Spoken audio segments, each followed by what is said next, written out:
name is Bruce Reed. I'm an assistant professor in the Department of Biology at the University of Waterloo in Waterloo, Ontario, Canada. We're making this video archive today to document a new technique that we've developed for preparing Drosophila embryos for live imaging analysis.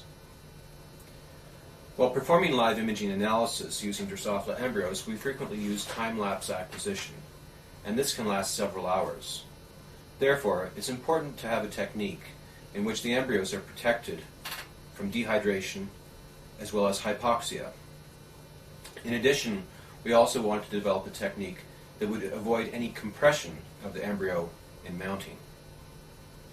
What we've come up with is a very simple, cheap, and effective method we call the hanging drop preparation. The hanging drop preparation is suitable for live imaging analysis of embryos using stereomicroscopy or any upright compound microscope. This time-lapse movie shows 8 GFP-expressing embryos prepared using the hanging drop protocol and imaged by time-lapse fluorescence microscopy. This imaging sequence represents over 4 hours of elapsed time. The onset of movement shows that these embryos are in a viable condition. We will now take you through a detailed, step-by-step description of how to perform the hanging drop protocol.